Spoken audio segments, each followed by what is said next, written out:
Start करो। जय हिंद साथियों, फिर से आ चुके हैं अपने YouTube channel target Bihar board 400 plus पर। चलिए, पिछले कक्षा में हम पिछले क्लास में जाने थे कि प्रकाश स्रोत के बारे में। आज फिर से जानेंगे हम लोग किरण के बारे में।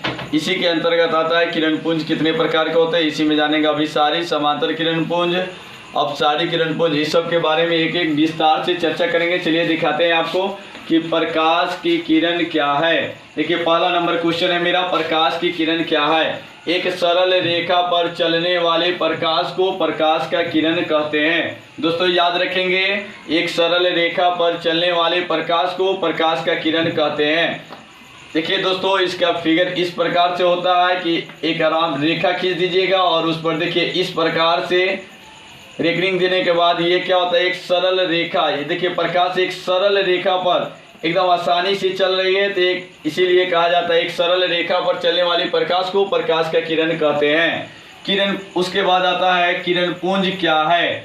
तो देखिए दोस्तों, किरण पुंज किरणों के समूह को किरण पुंज कहते हैं। एकदम सरल भाषा में देखिए दोस्तों, किरण पुंज क्या है। किरणों के समूह को किरण पुंज कहते हैं। किरणों के समूह को किरण पुंज कहते हैं, याद रखेंगे। और किरण पुंज कितने प्रकार के होते हैं, तो किरण पुंज ध्यान देंगे दोस्तों, 3 प्रकार के होते हैं। किरण पुंज कितने प्रकार के होते हैं, किरण पुंज 3 प्रकार के होते हैं।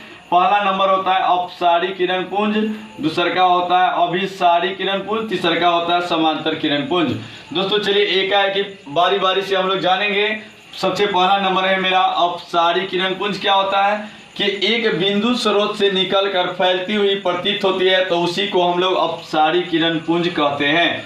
दोस्तों ध्यान देंगे फिर से एक बार, एक बिंदु स्रोत से निकलकर फैलती हुई प्रतीत होती है, तो उसे हम लोग अपसारी किरण पुंज कहते हैं। देखिए दोस्तों, इसका फिगर इस प्रकार से होता है। एक बिंदु से निकलकर चारों दिशा में फैलती हुई प्रतीत हो रही है। ध्यान देंगे, एक बिंदु स्रोत से निकलकर चारों दिशाओं में फैल रही है, तो इसे हम लोग क्या कहते हैं, अपसारी किरण पुंज कहते हैं। दूसरा नंबर है मेरा कि अभिसारी किरण पुंज क्या है। तो अनेक दिशाओं में से आकर एक बिंदु पर आती हुई प्रतीत होती है। देखिए दोस्तों, चारों तरफ से आकर एक बिंदु पर प्रकाश क्या होती है, जमा होती है, तो उसे हम लोग क्या करेंगे, अभिसारी किरण पुंज कहेंगे। देखिए दोस्तों, चारों तरफ से आकर एक बिंदु स्रोत पर जमा होती है, तो उसे हम लोग कहते हैं अभिसारी किरण पुंज।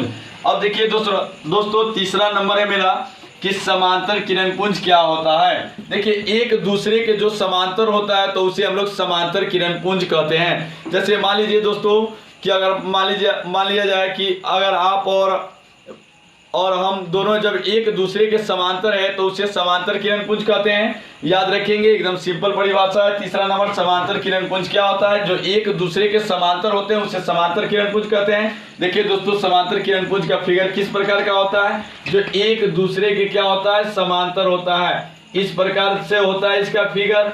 एक दूसरे के देखिए दोस्तों, एक दूसरे के सारे किरण क्या है, समांतर है, तो उसी को हम लोग कहते हैं समांतर किरण पुंज। जो एक दूसरे के समांतर होगा, तो उसे हम लोग समांतर किरण पुंज कहते हैं। दोस्तों आज के लिए इतना ही, फिर अगले वीडियो में आपसे मिलते हैं। जय हिंद।